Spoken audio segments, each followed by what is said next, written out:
He's moved my things around, heavy things that I don't have the strength to move back in place. They're still like that. He stated that he talked to a lawyer about suing me.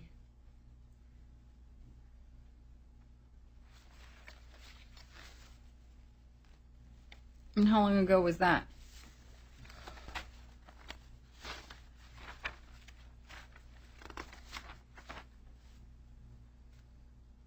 I think it's a continuous threat. I don't have a date on the first time. But what else is this? It's going to cost me $3,000. What else is that? I know he's got a lawyer. He's making threats against my other son. Okay, that doesn't have to do with you. No, but it does affect me. Okay, all right.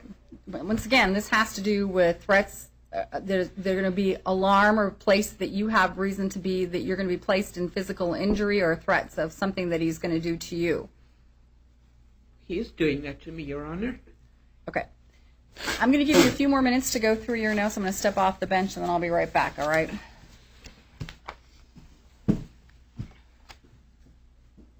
Okay, we're going to go back on the record in 094123. Ms. Walton, were you able to find anything in your notes that refreshed your recollection regarding any other incidents you want to describe to the court?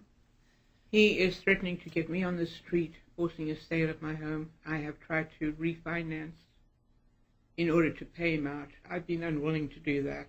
Oh, I'm not unwilling, but unable because of facts about the house.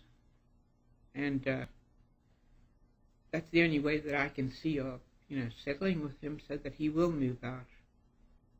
But it's like, I know that he is shortening my life, and to me that is a physical threat. I'm sorry, what? You have to repeat. Okay, I got lost all in the okay, you both have your name on the title of the house. You wanted to refinance and buy him out? Right. And he said no? No, he didn't say no. I've been unable to get refinancing because of it's a manufactured home, and it's not on the original site. It's a used one. Okay. And apparently they weren't refinanced under those circumstances. I don't know how I got the loan in the first place.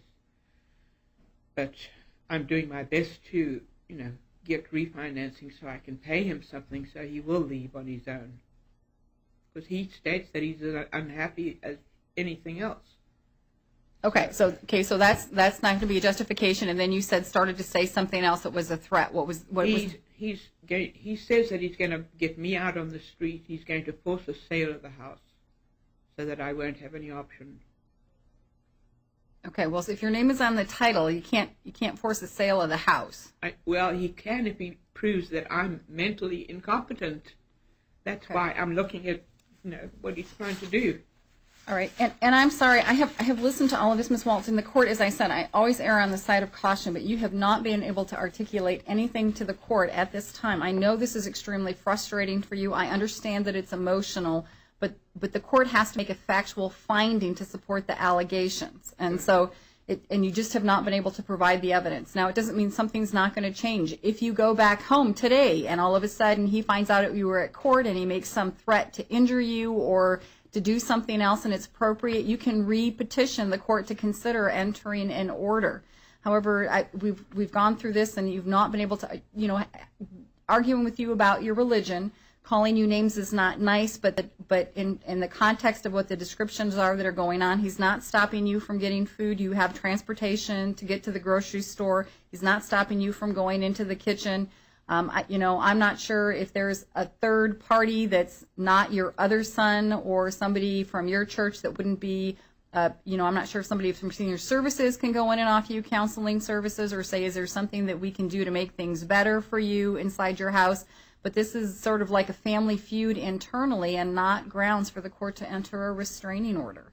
Do I have to get a note from a doctor to say how the stress is affecting my life? You could try that if you could articulate it, but in terms of saying how the stress, everybody is going to endure stress, especially, it can be a losses of a job, it can be, some other health issues that are going on, but it has to be directly related to what your son is doing to you. So, as I said, threatening that he's going to damage your garden, an idle threat, if the garden hasn't been damaged and he hasn't done anything about it, that, it can be something that's just said. So there has to be some legitimate finding by the court that what's being said is to carry out something that's going to cause an injury to you, and as you said, do property damage. I mean, if he's just saying it to get back at you for whatever you guys are arguing about, that's not grounds to give the court or to grant you a restraining order. So when I did look into what emotional abuse was, and all that's gone. That doesn't mean anything then. Okay, well, what you're telling me is that what you're arguing about is a religion of what he was brought up with, and he disagrees with you. There's a balance. It's not only religion. It's like everything that I do, foods I eat. Okay, well, you didn't tell me that. Remember, I've tried to ask you repeatedly, and I'm not sure when you're saying you don't believe in psychiatry or medication, you want him to eat nutrition. I don't know if that's what you're arguing about when you say the foods that you eat. No, the foods that I eat, he criticizes and tries to control my life, basically. That's what he's doing. Okay, give me an example of what you're talking about. When you go to eat, what is it that he criticizes? If I have a TV dinner, he'll stand there and tell me how bad it is and that I shouldn't be doing it. I used to drink Coke. He criticized the heck out of that. Things like that. Things that I normally... Okay, but so step back and look at me as a judge and saying, Judge, there's a person who says I shouldn't drink Coke and eat TV dinners. I need a restraining order. Do you understand what I'm saying, that the impact of what a restraining order is to make him removed from the house, and he can ask for a hearing? I'm the first step to decide whether there's sufficient evidence to enter an order, and at this time I don't even see this. The next step is for him to come in and contest what you're saying, and there is not going to be a judge that's going to grant an order because somebody's telling you that drinking Coke isn't good for you or eating a TV dinner isn't good for you. I've just used that as examples. I know, but that's what I'm saying. I've been trying to get you to give me examples of what you're saying. I can understand. I've told you this. I'm not saying that it's not difficult for you in your household and that it is upsetting to you, but it does not rise to the level to the court to grant you a legal document of granting a restraining order to kick him out of the house and have him from any contact with you. So emotional abuse is not that serious a thing then? Okay, emotional abuse is, but what you've articulated to the court is not emotional abuse. It's not? I am the gatekeeper who makes the finding of what you're saying. Telling you that you shouldn't drink Coke, telling you that you shouldn't eat a TV dinner, the fact that there was an issue over a remote control, the fact that you were arguing about religion, the court does not find that to rise to the level of emotional abuse. And the fact that I should not have anything to do with my other son? I should not have anything to do with my church? Okay, that's not emotional abuse? You are arguing about religion. You are going to have two different philosophies, but saying somebody telling you shouldn't have contact with your church does not mean that you get a restraining order. It's not an argument, Your Honor.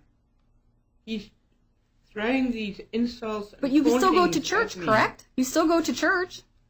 I don't physically go to church, but I'm not going to deny that I'm a Scientologist because he doesn't like it. Well, you shouldn't deny that you're a Scientologist. It's the First Amendment. He doesn't let it. I know that. And I keep telling that to him. Religious freedom. Okay. It's important to me, but he just keeps on attacking. Okay. Well, what I'm saying is that you're going to have to find a different avenue to try to resolve the issues between you and your son. Because the courts, I am not going to grant a restraining order in this case. I am sorry. What you have articulated to me does not rise to the level for the court to make a finding that I would grant an order in this case. Now, that doesn't mean that you can't talk to senior services and see if they can't have somebody come in the household and talk to your son. It doesn't mean you can't call Lincoln County Mental Health and say that I haven't heard anything about his behavior escalating or that he's been violent or threatening to you in terms of causing any injury. You haven't said that he's damaged your property. He hasn't yelled at you and stuck his fist through a wall. He hasn't thrown things. I can't make any finding. You say his behavior is escalating. I haven't seen any evidence of that. You haven't been able to articulate it to the court. He has thrown things, but it's not something that I can consider important enough. He's not thrown them at me. He's thrown them across the room or something. But those are... All right. And I think I've tried it my best that I can, Ms. Walton, to give you an opportunity to present something to the court, but you've just been unable to do it. As I said, it does not mean that something doesn't happen tonight when you go home, doesn't mean that something doesn't happen or change where you're able to discuss with the court or present to the court evidence for us to reconsider. But as what you've been able to present this morning, the court's going to deny your petition for a restraining order.